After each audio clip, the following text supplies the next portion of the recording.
প্রিয় দর্শক, ইনফার্টিলিটি বা বন্ধ্যাত্ব বলতে আমরা যা বুঝি বর্তমান সময়ে এটা অনেক বড় একটা প্রবলেম। এবং এই প্রবলেমটা আসলে কেন হয়, কেন বেড়ে যাচ্ছে, বাংলাদেশের এনভায়রনমেন্ট, বাংলাদেশের আসলে ওয়েদার, বাংলাদেশের ফুড সব কিছু মিলেই এটার আসলে মাল্টিফ্যাক্টরাল একটা কজ হিসেবেই আমরা দেখে থাকি। এবং এক্ষেত্রে কী করণীয়, কার কাছে যেতে হবে, সেই বিষয়টাই আমরা অনেকটা সময় বুঝতে পারি না। সব কিছু নিয়ে আলোচনা হবে স্বাস্থ্য পরামর্শ। আমি ডক্টর শ্রাবণী তৌহিদা আছি এবং সেই সাথে আমার সাথে রয়েছেন এই বিষয়ে একজন এক্সপার্ট। আমার সাথে রয়েছেন ডক্টর উম্মে নাজনীন ইসলাম, গাইনোকোলজিস্ট, কনসালটেন্ট হিসেবে আছেন ঢাকা মেডিকেল কলেজে এবং সেই সাথে ইনফার্টিলিটি নিয়েও কাজ করছেন। আসসালামু আলাইকুম। ওয়ালাইকুম আসসালাম। কেমন আছেন? জি ভালো আছি, আপনি ভালো আছেন? জি আমি ভালো আছি। আর আজকে কথা বলছি আমরা ইনফার্টিলিটি নিয়ে। আসলে বন্ধ্যাত্ব এমন একটা বিষয় যেটা হচ্ছে বাংলাদেশে মানুষজনের কাছে খুবই বড় এবং সবসময় একটা মেয়েকে এটার জন্য দায়ী করা হয়। প্রথমত জানতে চাই ইনফার্টিলিটির সংজ্ঞাটা বা এটা বলতে আমরা কি বুঝি? সাধারণ দৃষ্টিতে যদি আমরা চিন্তা করি তাহলে মানুষ সামাজিকভাবে যে কথাটা বলে সেটা হচ্ছে যার প্রেগনেন্সি হচ্ছে না। বাট আমরা মেডিকেল সায়েন্সে যেটা ডিফাইন করে ভাবে, যদি হলো একটা দম্পতি যদি 1 বছর ঠিকমতো চেষ্টা করার পরেও কোনো প্রেগনেন্সি না আসে, উইদাউট এনি কন্ট্রাসেপশন যদি তারা থাকে, তখন সেক্ষেত্রে যদি প্রেগনেন্সি ট্রাই করার পর প্রেগনেন্সি না আসে সেটাকে আমরা ইনফার্টিলিটি বলছি। একটু ব্যতিক্রম আছে, সেটা হলো যদি ফিমেল পার্টনার, ওয়াইফ যিনি, ওনার বয়স যদি 35-এর উপরে হয়, ইন দ্যাট কেস আমরা বলি 6 মাস যদি ট্রাই করেন তাতেও যদি প্রেগনেন্সি না আসে, তখনই সেটাকে বলতে হবে যে হ্যাঁ তাদের বন্ধ্যাত্ব নিয়ে আসলে চিকিৎসা শরণাপন্ন হতে হবে এবং তারা ডিফাইন্ড হয় অ্যাজ এ ইনফার্টাইল কাপল। কিন্তু আমরা সমাজে জানি যে ওই মেয়েটার বাচ্চা হচ্ছে না, ওই মেয়েটার সংসার ভেঙে যাচ্ছে, ওই মেয়েটাকে দোষারোপ করা হচ্ছে। আমাদের এটা আসলে পুরো বাংলাদেশের সিনারিওটা এখন কিছুটা হলেও হয়তো বা চেঞ্জ হয়েছে, তাও আমি বলবো যে ওরকম করে না। ব্যাপারটা কি এরকম নাকি দুইজনেরই আসলে মিলিতভাবেই মানে অনেকগুলো কারণের কারণেই ইনফার্টাইল হিসেবে তারা? আমাদের সোসাইটিতে সাধারণত মেয়েদেরকে দায়ী করা হয়, বলা হয় যে যার প্রেগনেন্সি হচ্ছে না তার মানে ধরেই নেওয়া হয় যে ফিমেল পার্টনারেরই প্রবলেম। বাট সার্টেনলি এটা একটা ডেফিনেটলি, যেহেতু প্রেগনেন্সি হওয়ার জন্য বাবা মা দুজনেই দায়ী, তাহলে না হওয়ার জন্য অলমোস্ট ইকুয়ালি দায়ী। আমরা যেভাবে ভাগ করি বেসিক্যালি 30% কজ সোললি ফিমেল পার্টনারের থাকে, 30% কজ থাকে মেল পার্টনারের, আর 30% থাকে কম্বাইন্ড, দুজনেরই হয়তো অল্প অল্প করে কিছু সমস্যার কারণে কম্বাইনলি প্রেগনেন্সি হচ্ছে না। আর 10% থাকে, এটাকে আমরা আনএক্সপ্লেইন বলি। বেসিক্যালি আমরা যদি ধরি অলমোস্ট 50-50%ই হলো মেল ফিমেল পার্টনার দায়ী। বাট সোশ্যাল স্টিগমা যেটা রয়ে গেছে সেটা হলো যে আসলে সবসময় মেয়েদেরকেই দায়ী করা হয়। ব্যাপারটা আসলে তা নয়, এটা ইকুয়ালি দুজনই রেসপন্সিবল থাকতে পারেন। অবশ্যই। এবং এই বিষয়টা নিয়ে আসলে বাংলাদেশে এখন বেশ ভালো ধরনের সংখ্যাটাই আমরা দেখছি ইনফার্টাইল কাপলের ক্ষেত্রে। এটা রিজনটা কি বিহাইন্ডে? এটা আসলে গ্লোবালিও এরকম, মোটামুটি বলা হয় যে মানে টোটাল 6 জন কাপলের মধ্যে 1 জন কাপল মোটামুটি এরকম আমরা পাই যারা হলো প্রেগনেন্সি হচ্ছে না বা ইনফার্টাইল কাপল। বাংলাদেশেও মোটামুটি পরিসংখ্যানটা ওভাবে যদিও নাই, কারণ হলো কোথাও স্ট্যাটিস্টিক্যালি এভাবে জিনিসটা উঠে আসে নাই, কিন্তু এখন পর্যন্ত দেখি আমরা মোটামুটি এরকমই একটা রেঞ্জ পাওয়া যায়। এখন ছোটোবেলা থেকে তো আমরা আসলে জেনে আসি কি যে পপুলেশন এক্সপ্লোশনের কান্ট্রি হলো বাংলাদেশ, মানে এটা একটা বিশাল বড় প্রবলেম। বাট এখন যে সিনারিওটা আমাদের সামনে উঠে আসছে সেটা হলো যে আসলেই বন্ধ্যাত্ব পাওয়া যাচ্ছে এবং এটা আসলে একটা ফ্যামিলিকে যে কীভাবে মানে ডিস্ট্রয় করে ফেলে, একটা ভীষণ ডিপ্রেশনের একটা কারণ হয়ে দাঁড়ায়। আমি পার্সোনালি যে কারণটা মনে করি সেটা হচ্ছে, আমি মোটামুটি 2 ভাগে ভাগ করতে চাই। একটা হচ্ছে গিয়ে এখন এই জিনিসটা এত বেশি মানে মোটামুটি প্রচলিত হয়ে আসছে বা প্রচার পাচ্ছে যে হ্যাঁ বন্ধ্যাত্ব একটা সমস্যা বা এটাকে অ্যাড্রেস করলে ট্রিটমেন্ট পাওয়া যায়। কিছু কিছু কাপল দেখা যায় 3 মাস 6 মাস ট্রাই করতে করতেই মোটামুটি একটা চিন্তার মধ্যে পড়ে যায় যে আসলে কোনো প্রবলেম কিনা। এটা তাকে অ্যাডিশনাল একটা স্ট্রেস দেয়। পাশাপাশি তার ফ্যামিলি মেম্বাররা, এটা তো একটা বড় স্ট্রেসের কারণ। আমি খুবই মনে করি যে স্ট্রেস, মানসিকভাবে চাপ, সেটা ইন্টারনাল হতে পারে, এক্সটার্নাল এনভায়রনমেন্টাল হতে পারে, সেটা একটা খুব বড়োভাবে মোটা দাগে দায়ী। আরেকটা আছে সেটা হচ্ছে যে লাইফস্টাইল বলবো আমরা মানে আমাদের খাওয়া দাওয়া চলাফেরা, ওবেসিটি, ওভারওয়েট হয়ে যাচ্ছে মেয়েরা ইদানিং। সো আর কিছু আছে খুবই হরমোনের কিছু কারণ, যে কারণগুলি আসলে এগুলি তো আসলে মাল্টিফ্যাক্টোরিয়াল, আপনি জানবেন। সেটা হচ্ছে যে বিভিন্ন হরমোনাল কারণ তার সাথে এনভায়রনমেন্টাল কারণ মিক্স হয়ে দেখা যায় যে এটাকে একটা বড় পর্যায়ে দাঁড় করাচ্ছে। এক্ষেত্রে একদম আর্লিয়েস্ট পিরিয়ড অফ লাইফ থেকে আপনার আসলে অ্যাডভাইস কি? আচ্ছা, প্রথম কথা হলো, যদি আমি বলি যে একটা অপটিমাম টাইমে প্রেগনেন্সি প্ল্যানিং করাটা খুবই জরুরি। এখন এটা যদি বলি যে না মেয়েদের ক্যারিয়ার দরকার নাই, আগে প্রেগনেন্সি নিয়ে নাও, এটা ঠিক নয়। বাট এটা ব্যালেন্স করতে হবে। আমি অবশ্যই একজন ফার্টিলিটি স্পেশালিস্ট হিসেবে আমি সাজেস্ট করবো যে ক্যারিয়ারের শুরুতে বা যেহেতু প্রেগনেন্সির একটা বয়সের লিমিটেশন থাকে, সো আমরা বলবো যে এটা ব্যালেন্স করে ট্রাই করতে হবে। আমি ক্যারিয়ারের জন্য প্রেগনেন্সিটাকে একদম 30, 35, 40 বছর পর্যন্ত নিতে পারবো না। প্রথম কথা। দ্বিতীয় কথা হচ্ছে গিয়ে একটা মানুষের প্রথম থেকে লাইফস্টাইলটা একটু হেলদি রাখতে হবে। আমাদের ফুড হ্যাবিট, স্পেশালি আমরা জাঙ্ক ফুডে তো অভ্যস্ত। কোথাও বেড়াতে গেলে, একটু আউটিংয়ে গেলে দেখা যায় আমাদের খাবার দাবারের মধ্যে যে রিচ খাবারগুলি চলে আসে। ওবেসিটি একটা খুব বড় কারণ। আপনি খেয়াল করে থাকবেন ইয়াং মেয়েগুলি যারা মোটামুটি অ্যাডোলেসেন্ট ইয়ারে, যারা জাস্ট 13, 14, 15 বছর বয়স, ওভারওয়েট হয়ে যাচ্ছে। কারণ তাদের ফুড হ্যাবিটটাই চেঞ্জ। তারা ঘরে তৈরি খাবার খেতে পছন্দ করে না, তারা বাইরের খাবার খায়। আমাদের সেডেন্টারি লাইফ হ্যাবিট, আমরা কেউ এক্সারসাইজ করতে অভ্যস্ত নই। সব কিছু মিলায় দেখা যায় ওবেসিটি একটা বড় কারণ। এটা হচ্ছে আমি ফিমেলদের কথা বলছি। মেলদের ক্ষেত্রে যেটা আমি খুব বড়োভাবে দায়ী করতে চাই, একটা হচ্ছে, একটা তো ইনভায়রনমেন্টাল ফ্যাক্টর আছে, আর স্মোকিং এটা একটা বড় ধরনের কারণ আমি বলবো। এটা এই দুইটা মোটামুটি এগুলি যদি আর্লি লাইফ থেকে মানে যারা যখনও হয়তো রিপ্রোডাক্টিভ এজে ঢুকে নাই বা হলো প্রেগনেন্সি পর্যন্ত তাদের যাওয়ার বয়স হয় নাই, বাট তার আগে থেকে যদি তার এই জিনিসগুলি যদি মেনটেন করতে থাকে, লাইফস্টাইলের মধ্যে যদি হেলদি লাইফস্টাইল প্র্যাকটিস করতে থাকে, আমার কাছে মনে হয় যে প্রবলেমটা কমে আসবে অনেকাংশে। আফটার দ্যাট আসলে প্রি ম্যারেজ কাউন্সেলিং বা marriage counselling, pre pregnancy counselling, এটাও তো দরকার আছে। এটা অবশ্যই দরকার আছে, কিন্তু আমাদের দেশের কনটেক্সটে এটা একটা আসলে বিলাসিতা। আমি কখনোই মানে এটা ভাবতেই পারি না যে একটা কাপল বিয়ের পরে প্রেগনেন্সির আগে ডাক্তারের কাছে আসবে। খুবই রেয়ার, যারা ওভার কনসার্ন বা খুবই কনসাস তারা হয়তো আসে, বাট এটা আসলে এক্সপেক্ট করাটা খুবই আনলাইকলি। প্রাইভেট সেক্টরে যাও দু একজন আছে, বাট হ্যাঁ, ইট শুড বি, অবশ্যই এটা তো ডেফিনেটলি। কারণ হলো যে আমি একটু বলি, যেমন হলো যে যেমন হাইপোথাইরয়েডিজম, থাইরয়েডের একটা ইস্যু যদি থাকে, এটা একটা, প্লাস ডায়াবেটিস, প্লাস আরও কিছু হরমোনের প্রবলেম থাকে যেমন প্রোল্যাকটিন, বা আমি আবার বলবো ওভারওয়েট। এই প্রবলেমগুলি কিন্তু প্রেগনেন্সি শুরু থেকেই ঝামেলা করতে থাকে।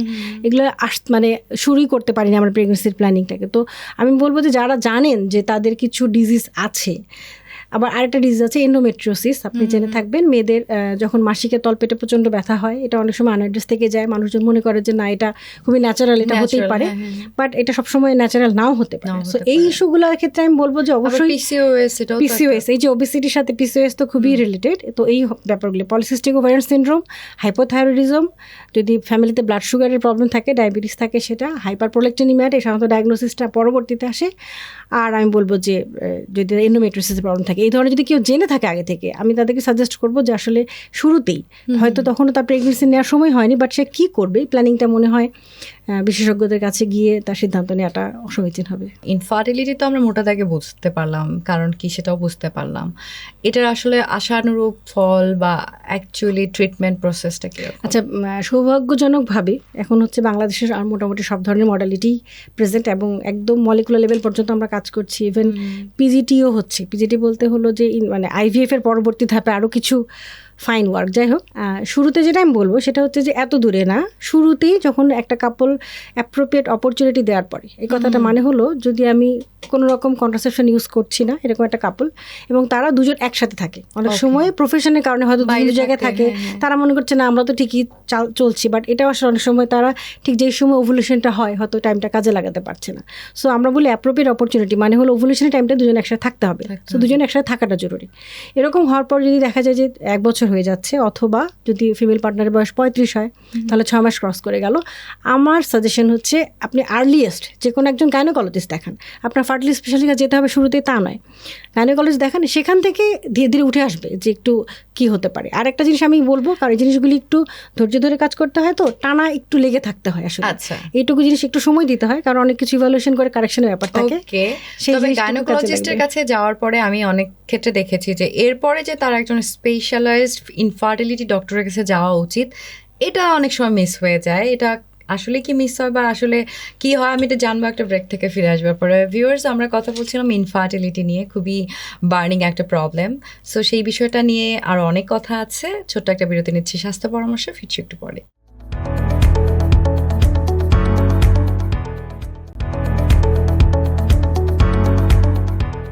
ওয়েলকাম ব্যাক, সাথে আছে আমি ডক্টর শ্রাবণা তৌহিদা। প্রিয় দর্শক, আপনারা দেখছিলেন স্বাস্থ্য পরামর্শ এবং আমরা কথা বলছিলাম ইনফার্টিলিটি নিয়ে।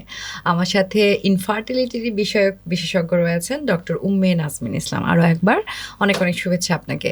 কথা হচ্ছিল ইনফার্টিলিটি নিয়েই, কিন্তু এটার আসলে ট্রিটমেন্ট অপশনটা আপনি বলছিলেন যে গাইনোকোলজিস্টের কাছে ফার্স্টে যাওয়াটাই হচ্ছে ইউজুয়ালি হয়ে থাকে এরকম, কিন্তু একজন গাইনোকোলজিস্ট কি অ্যাপ্রোপ্রিয়েট যে তার ইনফার্টিলিটির এই ব্যাপারটা সলভ করার জন্য, নাকি তার ইনফার্টিলিটি বিশেষজ্ঞের কাছে যাওয়া উচিত? প্রথম ট্রিটমেন্টটা অবশ্যই সে গাইনোকোলজিস্টের কাছেই যাবে, কারণ ইনফার্টিলিটি স্পেশালিস্ট তো এত বেশি মানে অ্যাভেলেবেল না সব জায়গাতেই। বাংলাদেশে যদি আমি 64টা জেলা কাউন্ট করে থাকি, তাহলে আসলে সেই তুলনায় ইনফার্টিলিটি স্পেশালিস্ট অনেক কম।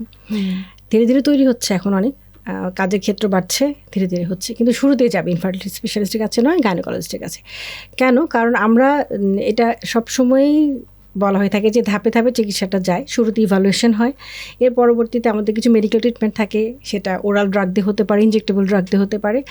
এরপরে হচ্ছে ধীরে ধীরে আমরা কিছু প্রসিডিউরে যেতে পারি, যেমন অনেক সময় কিছু ল্যাপারোস্কোপিক্যাল ইভ্যালুয়েশন লাগে, হিস্ট্রোস্কোপি লাগে, এরপরে হয়তো আইইউআই একটা ধাপ আছে, এরপরে আইভিএফ। তো বলা হয়ে থাকে যে আইইউআই পর্যন্ত হলেও গাইনোকোলজিস্টরা করতে পারে, ওকে, এতটুকু পর্যন্ত তাদের করার তারা এন্টাইটেল করতে পারে। বাট আইভিএফ এর জন্য স্পেশালি তখন তাদেরকে স্পেশালিস্টের কাছে এসে স্পেশালাইজড যে জায়গাগুলোতে কাজ হয় তাদেরকে তারপরে সেখানে আসতে হয়। আমি এমনও কাপল দেখেছি যারা আসলে দিনের পর দিন, বছর পর বছর ইনফার্টাইল থেকে যাচ্ছে, কিন্তু গাইনোকোলজিস্টই দেখছেন তাকে। তার তো আসলে তখন ইনফার্টাইল একজন মানে ইনফার্টিলিটি বিশেষজ্ঞের কাছেই যাওয়া উচিত। ব্যাপারটা তো এরকমই। হ্যাঁ, ব্যাপারটা তখন কি আইইউআই পর্যন্ত ওয়েট করা উচিত, ওই প্রসিডিউর পর্যন্ত নাকি? আচ্ছা, এখন হলো প্রতিটা কাপড়ের আইইউআই লাগবে না, ইন্ডিকেশন আছে, তাই না? আমার কাছে মনে হয় যে টোটাল 6 মাস পর্যন্ত একটা কাপল গাইনোকোলজিস্টের কাছে থাকবে, এটা হলেই বরং সমাধানযোগ্য হয় সমস্যাটা। কারণ মেয়েদের ক্ষেত্রে আমি যেটা বলেছিলাম এর আগেও, যে বয়সটা খুবই ইম্পর্টেন্ট একটা ফ্যাক্টর। আমি ট্রাই করতে করতে তার একটা ফার্টিলিটির যে সময়টা, তার অপটিমাম সময়টা যদি আমি নষ্ট করে ফেলি, তাহলে নেক্সটে গিয়ে কিন্তু আসলে তার জন্য খুব ভালো কিছু অপেক্ষা করে না। ইন দ্যাট কেস এই কাপলগুলোকে আমি এটা পার্সোনালি সাজেস্ট করব, এটা পেশেন্টদেরকেও অ্যাওয়ার হতে বলবো, যে আমি যখন দেখবো যে হ্যাঁ আমার সব কিছু ঠিকঠাক আসছে, প্রথমে তো একটা ইভ্যালুয়েশন হয়ে যায়। যদি কারণ মোটা দাগে কিছু পেয়ে যাওয়া যায় যে না এটার জন্য আসলে অন্য কোনো ট্রিটমেন্ট হবেই না, সরাসরি তাকে আইভিএফে যেতে হচ্ছে, তখন তো আসলে তাকে আটকে রেখে আর লাভ নেই। তাকে বলে দিতে হবে সরাসরি যে তোমার আইভিএফই লাগবে, সেটা তুমি তোমার পছন্দ মতো সেন্টার চুজ করো বা তোমার মতো করে যাও। আর যদি মনে করি যে না, তাকে ধাপে ধাপে চিকিৎসা দেওয়ার সুযোগ আছে, আমি প্রথমে তার আগে ইভ্যালুয়েশন করে নিলাম, কোনো যদি এন্ডোক্রাইন বা হরমোনজনিত যে ব্যাপারগুলি থাকে, বেশিরভাগ ক্ষেত্রেই কিন্তু অনেক সময় এই জিনিসগুলো থেকে প্রবলেম সর্ট আউট হয়ে আসে এবং সলভ হয়ে যায়। একটু কিছু কাউন্সেলিং থাকে, কিছু টাইমিংয়ের ব্যাপার থাকে, এগুলি বলে দিলে মোটামুটি একটা সমাধান হয়েই যায়। তো যদি এরকম হয় যে সমাধানযোগ্য, তাহলে উনি অপটিমাইজেশন করার পরে, একজন গাইনোকোলজিস্ট অবশ্যই অপটিমাইজেশনের পরে 6 মাস থেকে 1 বছর সময় উনি ওনার কাছে ট্রিটমেন্ট দিতে পারেন। তারপরে আমার কাছে মনে হয় যে যদি এর মধ্যে না এসে থাকে, যদি ফার্দার ইভ্যালুয়েশনটা লাগে, সেক্ষেত্রে আমার কাছে মনে হয় পেশেন্টের ফার্টিলিটি স্পেশালিস্টকে যাওয়া দরকার। আমি আমার চারপাশে মানুষজনকে এভাবেই অনুপ্রাণিত করি যে এখন সবকিছুই সম্ভব, মানে বাচ্চা না হওয়াটাই অ্যাবনর্মাল, এটা অসম্ভব একটা ব্যাপার হয়ে দাঁড়ায় যদি আল্লাহ শেষ পর্যন্ত। কিছু কিছু ক্ষেত্রে আমাদের হাত পা বাঁধা হয়ে যায়, যেমন কিছু ডিজিজের কথা না বললে না, যেমন এন্ডোমেট্রিওসিসের কথা আমি বললাম, সেটাতে আসলে মানে চেক অ্যান্ড ব্যালেন্স করা খুব কঠিন হয়ে যায়। এটাতে পেশেন্টের মেইন কমপ্লেনই থাকে তার সিভিয়ার পেইন ডিউরিং মেনস্ট্রুয়েশন। এখন আমি এটা ট্রিটমেন্টের জন্য আমার কিছু অপশন আছে, লাইক আমি মেডিসিন দিতে পারি, সার্জারি করতে পারি পরবর্তী। এখন এই প্রবলেমটা হচ্ছে এরকম, এটার জন্য যে মেডিকেশনটা লাগে এটা হচ্ছে ওভুলেশনটাকে সাপ্রেস করে রাখবে। সো তার ক্ষেত্রে আমার কিন্তু দুটো ব্যালেন্স করা কঠিন হয়ে যায়। তখন এরকম কিছু পেশেন্টের জন্য আমাদের আসলে আরেকটু কেয়ারফুল থাকা দরকার। আর্লিয়েস্ট ডায়াগনোসিস হয়ে গেলেই মানে এদের ম্যানেজমেন্টটা খুবই কেয়ারফুলি, এবং এদের সার্জারির ক্ষেত্রেও আমাদের একটা মেসেজ থাকে, সেটা হচ্ছে এন্ডোমেট্রিওসিসের পেশেন্ট বা চকলেট সিস্ট, আপনি নাম শুনে থাকবেন, এই পেশেন্টগুলোর যদি কোনো সার্জারি হয়ে থাকে তাহলে সেটা once in a lifetime surgery হবে। আচ্ছা, এবং অ্যাপ্রোপ্রিয়েট, মানে যদি তার ইন্ডিকেশন থাকে তবেই হবে, এবং একটা এক্সপার্ট হাতে হবে। কারণ এই ডিজিজটা অ্যাজ এ হোল নিজেই হলো সে ওভারিয়ান রিজার্ভ কমাতে থাকে, এবং এটা একটা প্রোগ্রেসিভ ডিজিজ, তার সিমটমও ধীরে ধীরে বাড়তে থাকবে, এবং সার্জারি করলেও কিন্তু অ্যাট দ্য সেম টাইম তার রিজার্ভটা আবার কমে যাওয়ার সম্ভাবনা থাকে। সো বারবার রিপিটেড সার্জারি করতে গেলে তার এক সময় গিয়ে আমরা প্রেগনেন্সির ক্ষেত্রে যে বললাম কিছু কিছু ক্ষেত্রে আমাদের হাত পা বাঁধা হয়ে যায়। এই ধরনের পেশেন্টদের নিয়ে আমরা মাঝে মধ্যে খুবই বিপাকে পড়ি, পেশেন্টদেরকে আসলে তাদের ডিপ্রেশন থেকে তুলতে পারি না। আমি বলবো যে এটা যদি আমরা একটা সার্ভে করি, বেশিরভাগ ফার্টিলিটি স্পেশালিস্টের একটা নাইটমেয়ার হচ্ছে এন্ডোমেট্রিওসিস। আচ্ছা, যাই হোক, তারপরেও মানে hope for the best always. এবং এই পেশেন্টগুলো কিন্তু আইভিএফ এর জন্য খুবই অ্যাপ্রোপ্রিয়েট। তাদের দেখা যায় যে অনেকদিন দেরি না করে বরং বেটার ট্রিটমেন্টের জন্য একটু অ্যাগ্রেসিভ ট্রিটমেন্টে আসতে হয় খুব দ্রুত। তখন আইভিএফ এর মাধ্যমে মানে তখন দ্রুত একটা ম্যানেজমেন্টে আসতে হয় আর কি, এদের জন্য আর ওয়েট করতে পারি না আমরা। তবে আইভিএফ নিয়েও কিন্তু মানুষের মধ্যে অনেক ধরনের মিসকনসেপ্ট বাংলাদেশে চলছে বা চলে, তো এই বিষয়ে কি আপনি কিছু বলবেন? আচ্ছা, আইভিএফ বলার আগে আমি আরেকটা কথা একটু ক্লিয়ার করি, সেটা হচ্ছে মেল ফ্যাক্টরটা। আমরা যেহেতু সবসময় ফিমেলদের হয় কি, আসলে যদিও ফিমেলদের আমি বলছি 50% রেসপন্সিবল, ফিমেলদের অনেকগুলি কজ থাকে, মানে এই যে বললাম পলিসিস্টিক ওভারিয়ান সিনড্রোম, তারপরে এন্ডোমেট্রিওসিস, টিউবাল ব্লক থাকতে পারে, এগুলি। কিন্তু মেলদের যদিও প্রবলেমের ভ্যারাইটি কম বাট রেসপন্সিবিলিটি তো সমানই। অবশ্যই তাদের দেখা যায় শুক্রাণুর সংখ্যা কমে যাচ্ছে, শুক্রাণুর মর্টিলিটি কম, অথবা শুক্রাণুগুলি দেখতে ঠিক নাই, মোটামুটি মোটা দাগে এরকম, অথবা শুক্রাণু নাই কোনো কারণে। তো এই জায়গা থেকে আমি বলবো যে এই মেল ফ্যাক্টরে যখনই আমরা ফিমেলদেরকে আমরা আসতে বলি, মানে কাপল, আমি চাইবো সবসময় একটা কাপল যেন আসে প্রেগনেন্সি ট্রিটমেন্টের জন্য, তখন হলো ওই মেল পার্টনারের প্রথমে একটা ইভ্যালুয়েশনও জরুরি। কিন্তু অনেক সময় তারা একটু ডিনাই করতে থাকে, না আমার টেস্ট করা দরকার নেই, আমার সব ঠিক আছে, আপনারা ওনাকে দেখেন। তো এইখানে আমি সাজেস্ট করবো সবাইকে, এবং কাপলদেরকেও আমি এনকারেজ করবো যে আপনারা প্রথমে ইভ্যালুয়েশনটা বোথ পার্টনার একসাথে হয়ে যাওয়া ভালো, তাহলে প্রবলেম আইডেন্টিফাই হয়ে গেলে সলভ করা সুবিধা। কেন এই প্রসঙ্গটা আনলাম, কারণ আইভিএফ এর কথা যেটা বলছিলেন, আইভিএফ এর কিন্তু একটা বড় রেসপন্সিবল ফ্যাক্টর হচ্ছে মেল ফ্যাক্টর। ওকে, সেক্ষেত্রে যেমন অ্যাজোস্পার্মিয়া বললাম, যাদের শুক্রাণু পাওয়াই যাচ্ছে না, তাদের ক্ষেত্রে কিন্তু আমাদেরকে টেস্টিস থেকে শুক্রাণুটা বের করার পদ্ধতি আছে এখন, সেখান থেকে এটা নিয়ে পরবর্তীতে কিন্তু আইভিএফ, ইক্সি এই পদ্ধতিগুলোতে গিয়ে আমার প্রেগনেন্সি আসার মানে প্রচুর উদাহরণ আছে এটা।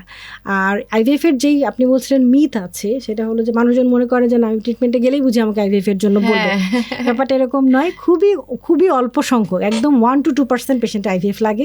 এবং সেটা ওই যে বললাম, যদি প্রপারলি সে টাইমটাকে ইউটিলাইজ করতে পারে। অনেক সময় দেখা যায় অনেক বয়স করে এসে গেছে, 35 ক্রস 40 কাছাকাছি হয়ে গেছে বয়স, তখন অনেক সময় আমাদেরকে আইভিএফ এর জন্য বলতে হয়, অথবা bilateral tubal block, female partner যদি দুপাশে টিউব ব্লক থাকে, তখন তো আসলে আর কোনো ওয়ে নাই, সেক্ষেত্রে আমাদের আইভিএফ এর ধারণাটা আগে চলে আসে। আচ্ছা, আমরা আইভিএফ আসলে সবচেয়ে মানে অ্যাডভান্স এবং সবচেয়ে এটা আমার মনে হয় যে লাস্ট অপশন। তার আগে যে অপশনগুলো বা ট্রিটমেন্ট অপশন নিয়ে আমরা কথা বলতে চাই, ইনফার্টিলিটি, সেটা নিয়ে কথা বলবো আরেকটা ব্রেক থেকে ফিরে আসবার পরে। ভিউয়ার্স, আমরা কথা বলছি ইনফার্টিলিটি ট্রিটমেন্ট নিয়ে, এবং এই ট্রিটমেন্টে আরও নতুন অনেক কিছুই রয়েছে, সব কিছু সম্পর্কে জানবো ছোট্ট একটা ব্রেকের পর। ফিরছি স্বাস্থ্য পরামর্শে।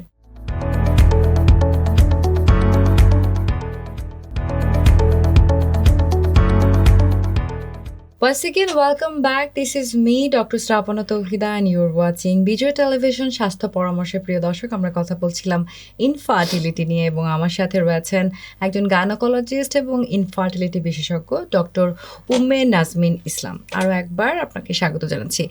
ইনফার্টিলিটি ট্রিটমেন্টে প্রথম কথা হচ্ছে, মানে আমরা ট্রিটমেন্টের ধাপগুলোতে যাই, আইভিএফ লাস্ট পর্যায়ে আমরা চেষ্টা করি, কিন্তু তার আগে কি কি ট্রিটমেন্ট অপশন রয়েছে? সবার আগে কারণ বের করতে হবে।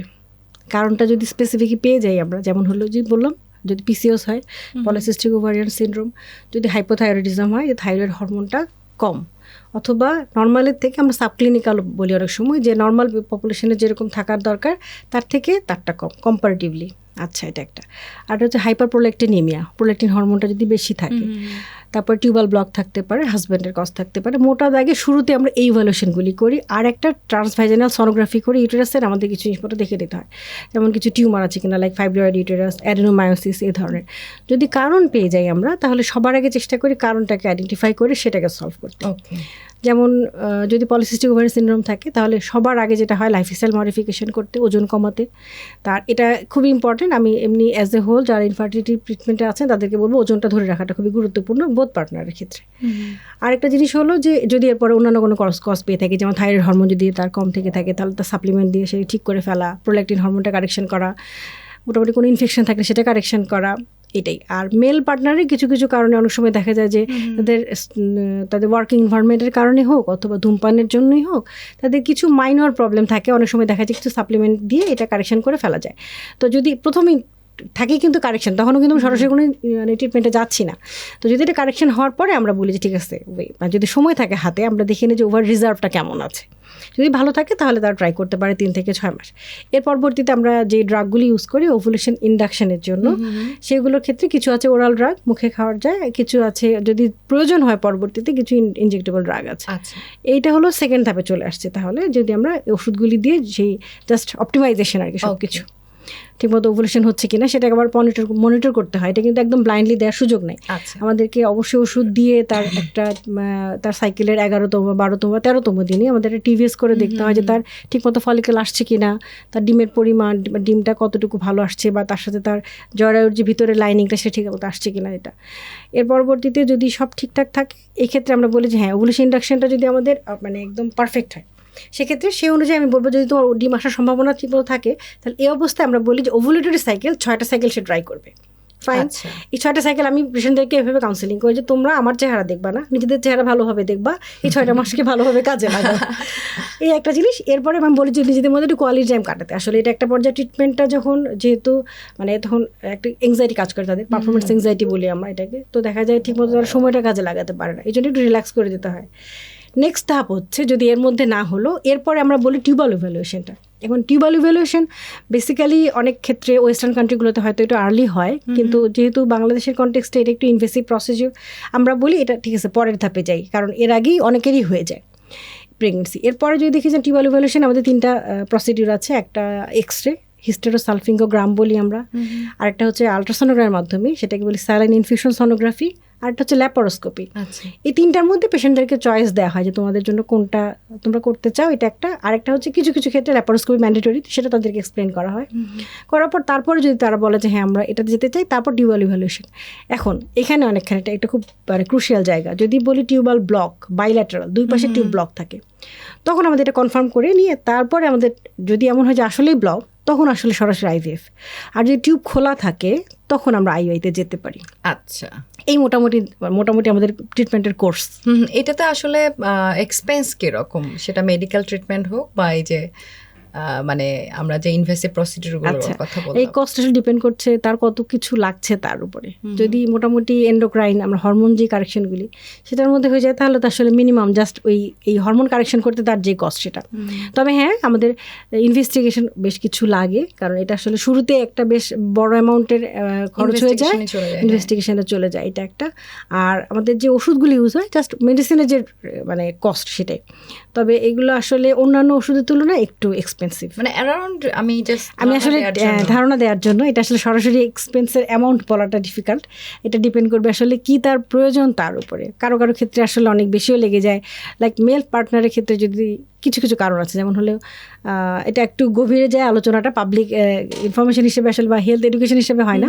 বাট যদি এমন হয় যে মেল পার্টনারের হাইপো বলি আমরা, যে তার হরমোনের একটা বড় ধরনের সমস্যা, বাট তার ক্ষেত্রেও প্রেগনেন্সি সম্ভব ন্যাচারালি, তখন দেখা যায় তাকে কিছু ইনজেক্টেবল ড্রাগ দিয়ে ট্রিট করতে হয় আমাদের। তো সেক্ষেত্রে টোটালি ডিফারেন্ট ইস্যু। আবার দেখা গেল যে না, একটা পেশেন্টের এন্ডোমেট্রিওসিস, তার একটা সার্জারি ইস্যুই চলে গেল, অনেকখানি খরচ। এরকম করে আসলে ধাপে ধাপে খরচটা বাড়তে থাকে। তবে মেডিকেল ম্যানেজমেন্টে আমি মানে মোরলেস এটা আসলে ডিপেন্ড করছে সে মানে ঠিকমতো জায়গাতে আছে কিনা। আমি এইভাবে এক্স্যাক্ট অ্যামাউন্ট বলতে পারবো না, বাট এটা একটা ডিপেন্ড করছে তার কতটুকু সময় লাগছে, তার কতগুলি ম্যানেজমেন্ট লাগছে এটার উপরে। বাট আইভিএফ এর কস্টে একটা মোটামুটি ধারণা দেওয়া যায়। মোটামুটি দেখা যায় যে যদি এটা কিন্তু এখন গভর্নমেন্ট সেক্টরে হয়, আমরা জনগণের স্বার্থে বা সব পেশেন্টদের জন্য বলতে চাই, ঢাকা মেডিকেল কলেজ হসপিটালে কিন্তু এটা এখন আইভিএফ চলছে এবং এটাতে আমাদের সফলতাও এসছে। অলরেডি আমরা প্রেগনেন্সিও পেয়েছি, বেবি ডেলিভারি হয়ে গেছে, মনে হয় এতদিন বছরখানেক বয়স হয়ে গেছে। হ্যাঁ, আর আরও কিছু জায়গাতেও কিন্তু হয়, যেমন সিএমএইচে হয় সম্ভবত, এরকম আরও কয়েকটা জায়গা আছে যেখানে হয়। আর সেক্ষেত্রে খরচটা দেখা যায় শুধু ইনফার্টিলিটি সেন্টারই তো আছে মোহাম্মদপুরে। হ্যাঁ, এটা বেসিক্যালি ফার্টিলিটি সেন্টার বলি আমরা, তো ওটাতে কিছু কাজ হয়, রাইট।